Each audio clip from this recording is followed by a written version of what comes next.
the best of the week on Relevant Radio. I really can't think of a more significant, more prominent, more honorable guest that could join the show. Making her debut, her glorious debut on the Tim Glemkowski Show is my wife, Maggie Glemkowski. Welcome, Maggie. Good to have you. Thank you, Tim. It's great to be here. That's quite the intro. Very generous of you. You're welcome. You're welcome. So we're going to call this segment At the Kitchen Table with Tim and Maggie. And we're going to do it periodically as a chance to just let you kind of join us at our kitchen table and have a conversation with us. And so Maggie today, we figured for our opening segment of At the Kitchen Table with Tim and Maggie, we figured Maggie could put me on the hot seat. Gavin already had a chance to do so as we started the Tim Glemkowski Show. And so Maggie has prepared. She'll sort of be our hostess, I guess, today. And I'm going to take the back seat, be the interviewee, and she'll be the interviewer. And she's prepared a list of questions that, in full disclosure, I have not seen at all. He hasn't seen these at all. And in full disclosure on my part, they're not in any particular order or on one topic, as you know, Tim normally will focus in with a guest on a given topic. But these are just things that I like to hear Tim talk about. And I thought maybe everybody else would enjoy hearing you talk about these too. Great. So I feel powerless. I feel vulnerable. But let's take it away. Yeah, you got it, Maggie. Okay. Well, for starters, I know you've mentioned on the show a handful of times that you grew up in the western suburbs of Chicago, and I know your deep love of sports. And so I'd love to hear you share a little bit about what it was like to be a 90s kid during what could arguably be one of the greatest decades in American sports history, would you say? Specifically Chicago sports.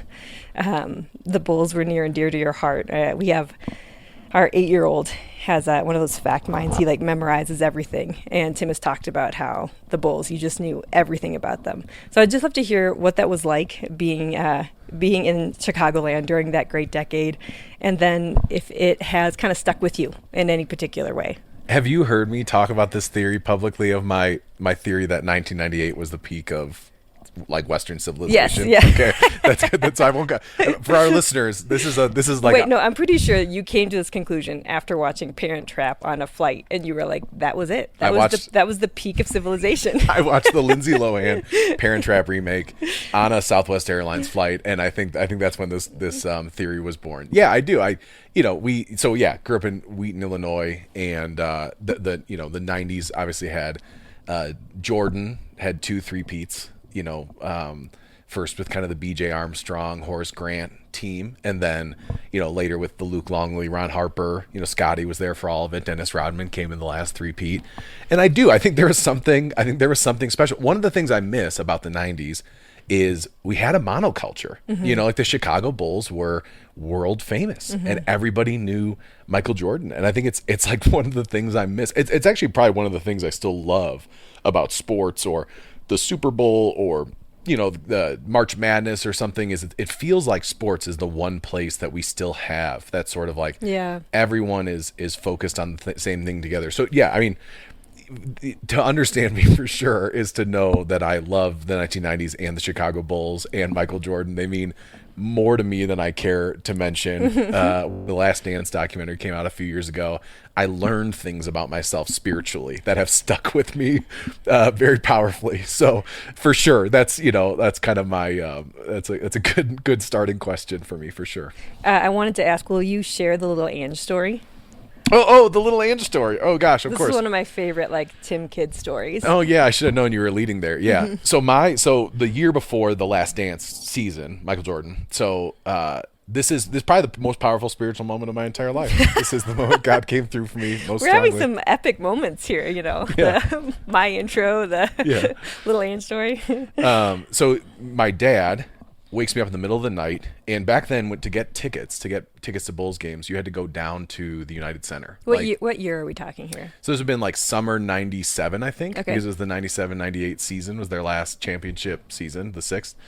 And so he wakes me up in the middle of the night, and we drive down to the United Center. We wait out all night for tickets you would basically go to will call, and they would, there's this huge line, like a sea of people, and they would just pick chunks of this line to come to the door and get tickets. And I You must have remember been freezing.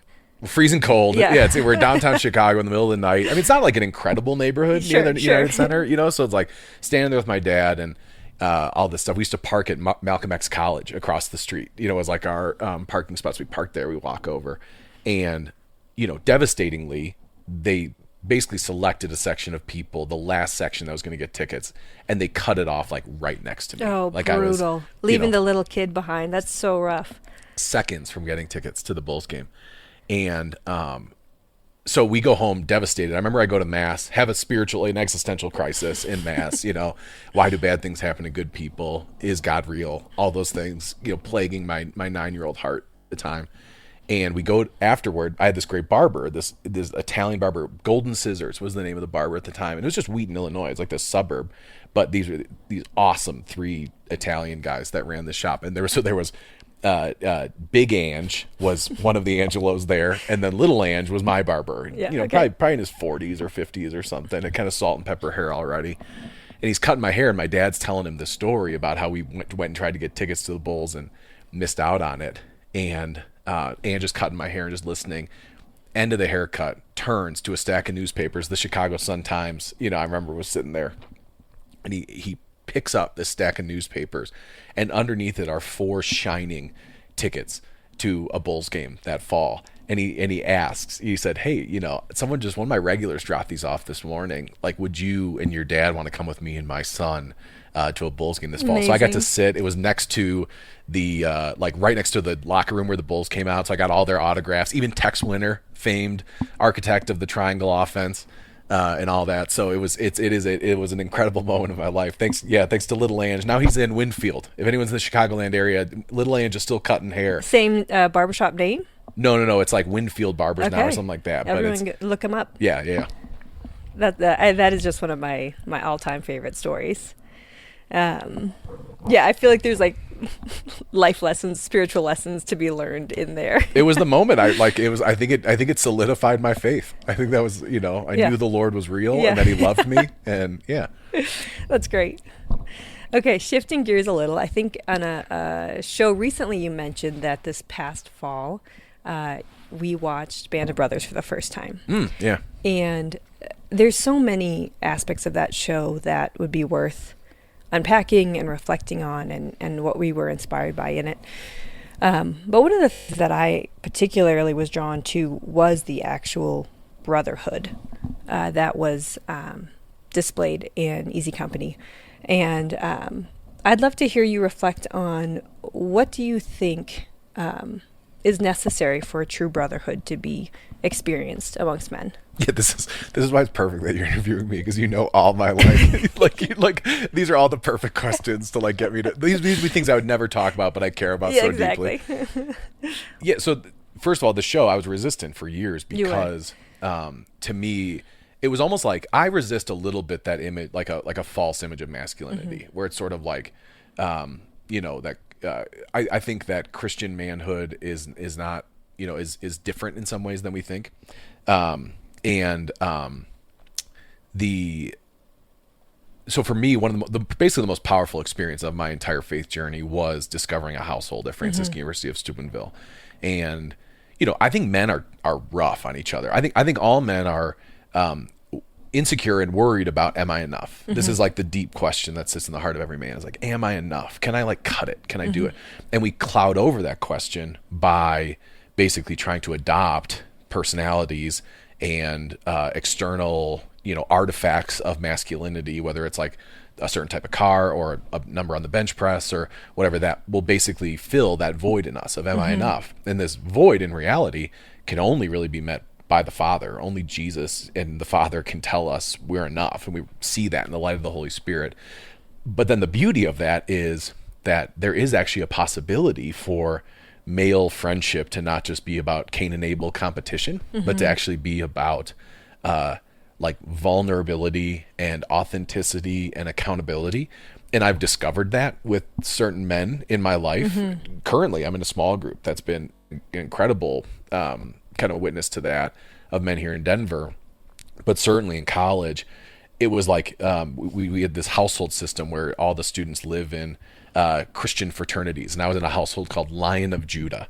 at the time, and it like kind of rocked my world to actually realize, like, in high school I had great friends, really good guys, just decent guys, but we kind of just made fun of each other and never talked about our feelings, and Totally, yeah, and played yeah. football, and kind of like, and you sort of like never, and this is how most male friendship is, I think, is just kind of like we never get past the surface level. And I think men don't even realize that more is possible, that real brotherhood is actually a thing.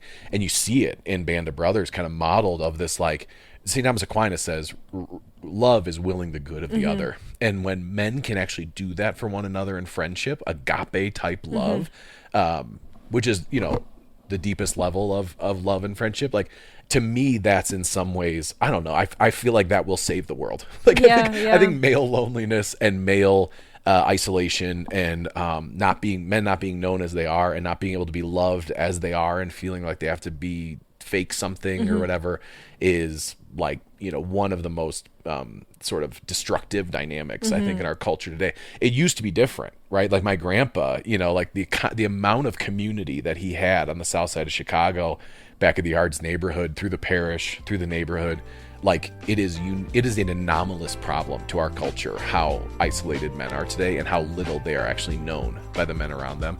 So I think we got to fix that somehow. That was the Best of the Week on Relevant Radio. The best way to listen to the Best of the Week is on the Relevant Radio app, free and always free. Download and share the #1 free Catholic app today in the App Store.